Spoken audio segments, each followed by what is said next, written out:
Tere, kaunis kuulaja. Sa kuulad Tšanda kanaldust. Jah, ma olin kündnud äärmuse radasid. Proovinud vaimsuse vaesust ja materiaalsuse vaesust.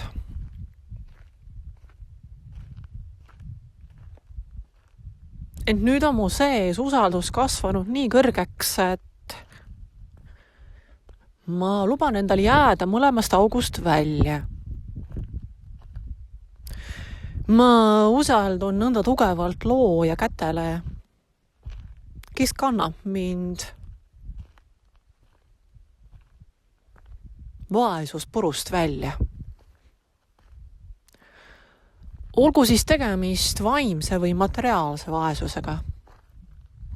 Kumbki pool ei köida mind enam.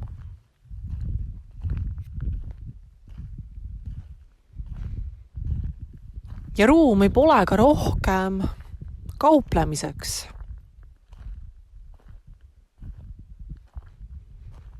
Võtmes materiaalse rikkuse saad sa siis, kui sa teed seda, teist või kolmandat. Ei.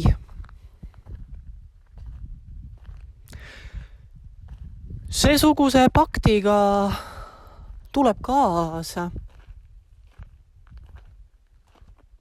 vaimne vaesus, meeleheide, puudus.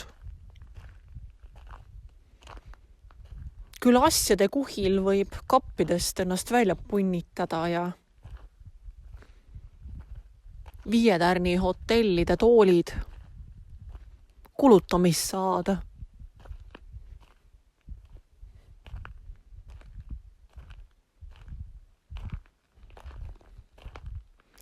Ent mainekates kohtades enda näo näitamine ei õigusta ennast kuidagi ära, kui seda tehakse millegi või kellegi arvelt.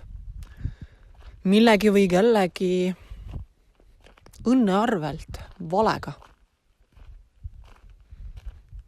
Kedagi või midagi ära kasutades.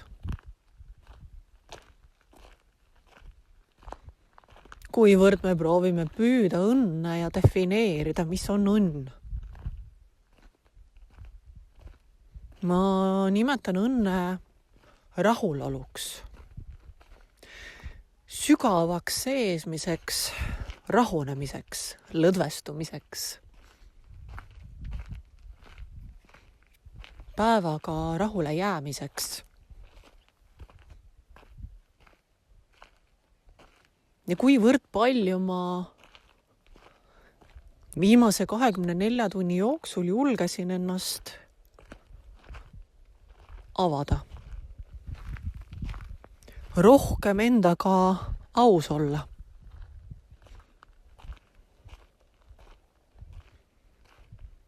Jah, elu annab meile mõnikord võimaluse pilgu selja taha pööramiseks. Teha kokkuvõte. Vaadata üle, kust me tuleme ja siis selle abil seadistada edaspidine suund.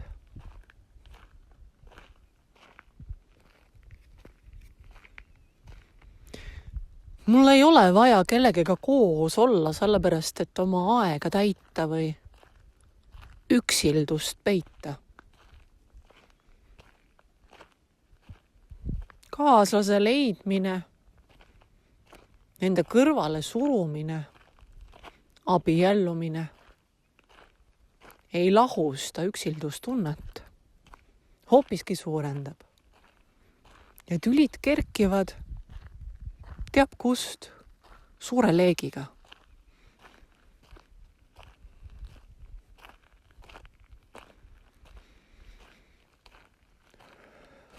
Kaaslane on mõttekas enda kõrvale lubada, kui üksildusega on vaherahu sõlmitud ja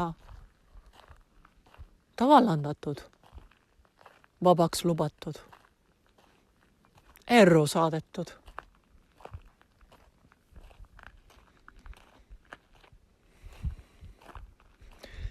Vastasel juhul suruvad ennast kokku 2 isiksust,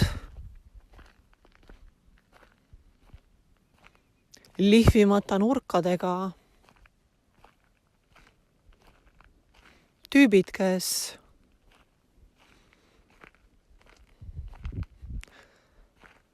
kannatavad koos olemises oma ebamugavused ära.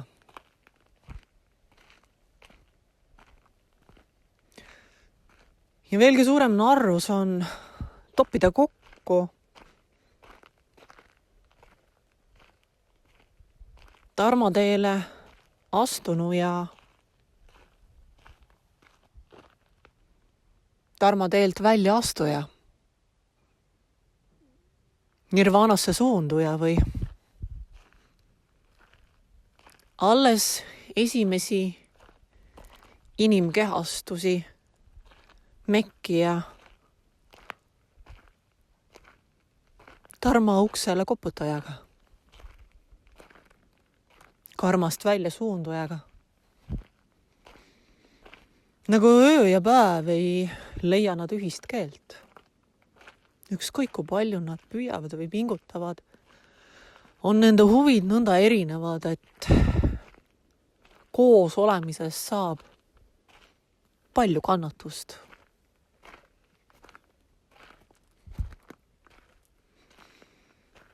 Üks horisonti pidi, teine vertikaalselt. Võib ju paista, et nad loovad terviku tasakaalu, ristumiskoha, aga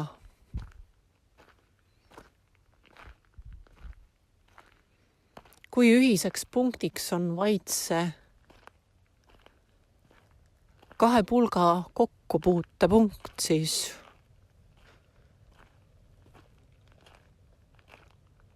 palju päevast nad koos saavad viibida, tahavad viibida. Elukaaslus, elukaaslane. Jah, me saame teise inimesega koos olles ennast parendada. Peeglisse vaatamise oskuses end arendada, muuta ennast paremaks inimeseks.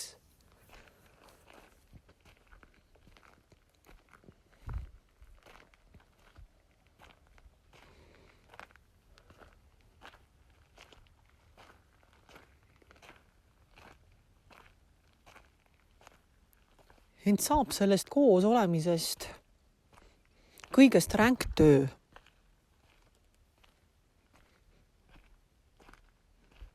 Pühapäeva vaid kord aastas puudutades. Ent elukaaslus peaks olema midagi, kus teineteist toetatakse ja ollakse solvamisest prii. Kaks indiviidi, kes soovivad teineteisele head ja iseendale head. Ja nende kokkupuute punkt peaks olema kõvasti suurem kui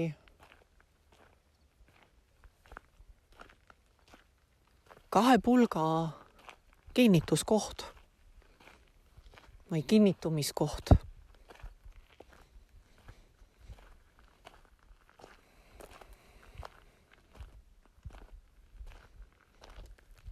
Need peaks olema kui kaks elementi, mis sulanduvad teineteisesse. Sa võid siinkohal mult küsida, kas sellist võimalikkust üldse eksisteerib. Ma vastan jah, eksisteerib küll. Meil on vaja lihtsalt olla piisavalt kannatlik iseendaga oma kasvamisel ja siis lubades oma tervesse hingepaika saabuda kohale õigel kaasusel. Aitäh, kaunis kuulaja. Ole hoitud, ole kaitstud, ole armastatud. Sa oled mulle oluline.